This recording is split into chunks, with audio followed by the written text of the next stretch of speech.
사도 바울은 이제 로마서 7장에서 율법과 죄와 그리고 복음에 대한 이 관계에 대해서 계속 설명을 하고 있는데 13절에 율법과 계명은 하나님으로부터 왔기 때문에 선하고 의롭고 거룩한데 그 선한 것이 내게 사망이 되었느냐?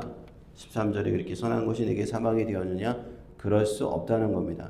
율법이 나를 사망에 이른 것이 아니라 그냥 죄가 죄로 드러나기 위해서 선한 율법을 기회로 삼아서 나를 사망에 이르게 하는 것이다 하는 것이죠.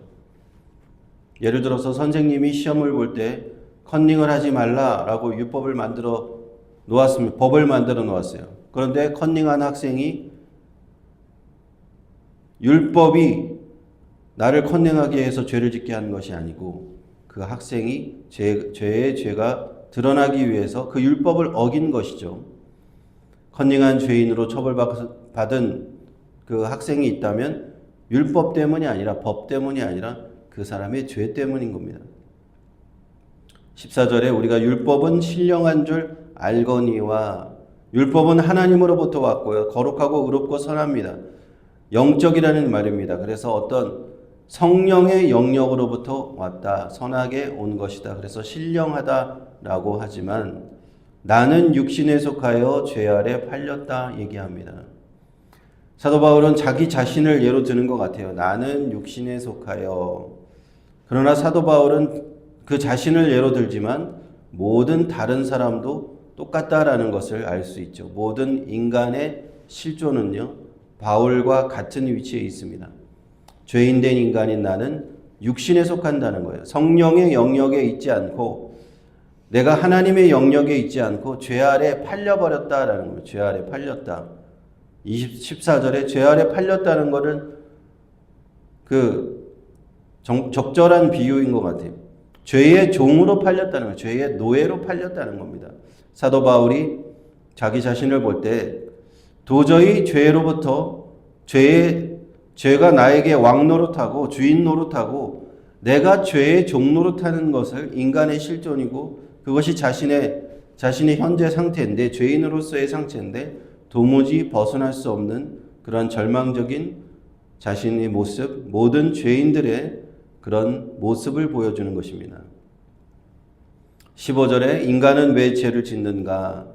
나의 행하는 것을 내가 알지 못하노니 곧 원하는 이것을 행하지 않고 미워하는 그것을 한다. 하나님의 거룩한 것을 원합니다. 사람도 하나님의 뜻을 행하는 것을 원합니다. 그러나 그것을 행하지 못하고 도리어 하나님이 미워하시는 죄를 짓는 거예요. 죄를 짓는 죄인은 죄인이기 때문에 죄를 짓는다는 말이 있죠. 그래서 철저하게 절망적인 것입니다. 감옥에 들어있는 죄수들한테 물어봅니다. 우리가 왜 도대체 당신은 죄를 지고 감옥에 들어갔습니까? 라고 물어보면 대부분의 사람들은 나도 모른다라고 얘기해요. 나도 몰라요. 그냥 어쩌다 보니까 그렇게 됐다라고 얘기해요. 나의 행하는 것을 내가 알지 못한다는 거예요. 15절에. 죄를 짓는 인간은 내가 왜 죄를 짓는지도 모르고 죄를 짓고 살고 있다는 거예요. 16절, 17절에 만일 내가 원하지 않는 그것을 하면 내가 이로써 율법의 선한 것을 시인한다. 이것을 행하는 자는 내가 아니고 17절에 내 속에 거하는 죄다. 죄의 종이라는 말이 딱 여기서 나오는 겁니다. 노예로 팔렸다는 겁니다. 내 속에 내 주인이 시키는 대로 하게 되어 있어요. 노예는 주인이 하라는 대로 그대로 하는 겁니다. 거부를 할 수 없어요. 인간이 죄인이라는 것은 죄가 시키는 대로 거부하지 못하고 죄를 이길 수 없다는 거예요. 죄를 이길 수 없고 그냥 거기에 순종하면서 완전히 종노릇하면서 살 수밖에 없는 것. 그래서 우리가 하나님의 율법을 쳐다볼 때, 율법을 바라볼 때 하나님의 율법은 정말 선한 것을 시인할 수밖에 없는 겁니다. 16절에 내 율법의 선한 것을 시인할 수밖에 없는 것. 죄인이 자신이 종노릇하는 것을 보면서 율법은 참 선한데 내가 그 율법을 지킬 수 없구나 하는 걸 깨닫습니다. 18절에 내 육신에 선한 것이 거하지 않는 것을 알고 있다. 죄가 나를 지배하고 있으니까 하나님의 선은 내 속에 없다라는 겁니다. 내게 있으나 선을 행하는 것은 없다. 선을 원하는 마음은 내게 있을지라도 선을 행할 수 있는 능력은 없는 그런 모든 죄인들의 비참한 현실을 사도 바울은 내 속이다 그러면서 자기 자신을 속을 이렇게 들여다보면서 얘기하는 겁니다. 그래서 괴로운 죄인의 현실의 모습인 거죠. 19절, 20절, 21절 이렇게 쭉 보시면 내가 원하는 바 선은 하지 아니하고 도리어 원치 아니하는 바 악은 행하고요. 만일 내가 원치 아니한 그것을 하면 이를 행하는 자가 내가 아니요 내 속에 거하는 죄다. 내가 한 법을 깨달았으니 선을 행하기 원하는 나에게 악이 함께 있는 것이다. 바울이 깨달은 한 가지 원리는 내가 선을 원하는 마음이 나에게 분명히 있는데 악을 행하는 그것이 나와 함께 있는 거예요. 우리가 드라마나 영화 같은 데서 보면은 그걸 이렇게 잘 표현해 놓은 장면들이 있죠. 한 사람이 기로에 섰을 때 선을 행해야 되냐 아니면 악을 행해야 되느냐 하는 기로에 섰을 때 그런 장면이 있잖아요. 천사가 한쪽에서는 귀에 대고 선을 행하라고 속삭이고 다른 한쪽에서는 사탄이 악을 행하라고 귀에 속삭이는 그런 장면들이 있잖아요. 로마서 7장 21절 이것을 시각적으로 잘 표현해 주는 그런 장면인 것 같아요. 그런데 우리가 죄인들이 항상 선을 택하면 얼마나 좋겠습니까마는 결국에는 죄를 향하여서 달려가는 것이 죄인들의 비참한 모습이라는 겁니다. 22절, 23절에 사도 바울은 자기 자신의 이제 내면을 깊이 관찰합니다.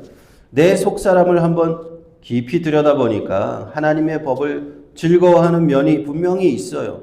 하나님의 형상으로 창조된 우리 인간은 분명히 하나님의 율법을 듣고 이것은 선하고 옳은 것이고 즐거워하는 마음이 있으나 자신의 내면을 들여다보니까 싸운다는 거예요. 내면 속에서 다른 법이 또 와서 하나님 법과 싸워서 결국에는 어디로 사로잡아 가느냐?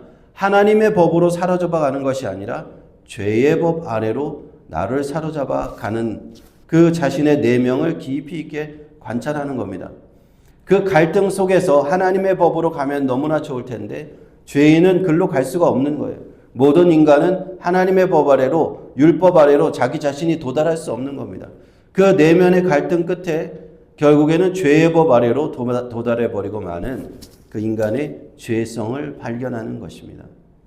그래서 24절에 오호라 나는 곤고한 사람이로다. 이 사망의 몸에서 누가 나를 건져내랴.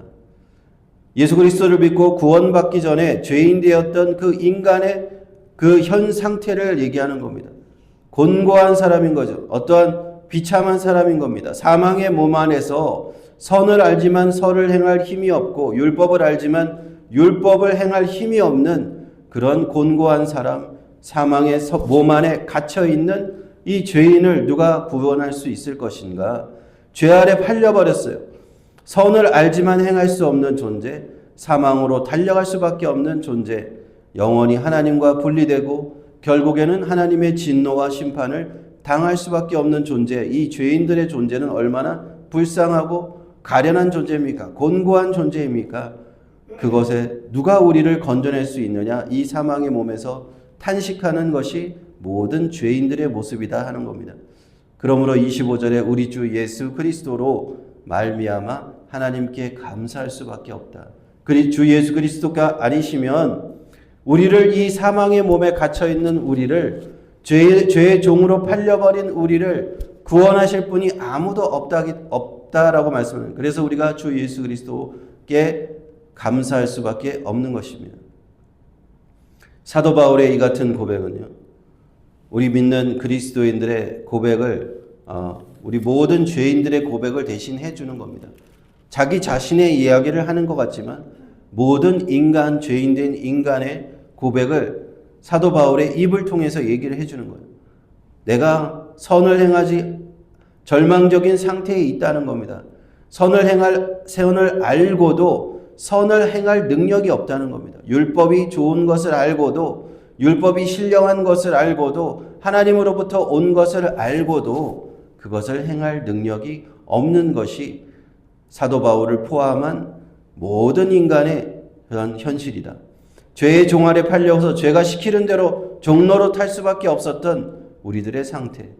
그러므로 우리 예수 믿는 사람들이 얼마나 여기서 구원받았다면, 이러한 절망적인 상태에서 우리가 구원받았다면 얼마나 감사해야 되는 것인가 하는 겁니다. 우리가 사도 바울처럼 우리가 하나님께 감사하는 겁니다. 예수 그리스도로 말미암아, 주님으로 말미암아 하나님께 감사 찬양 드려야 되는 것이 우리의 모습입니다.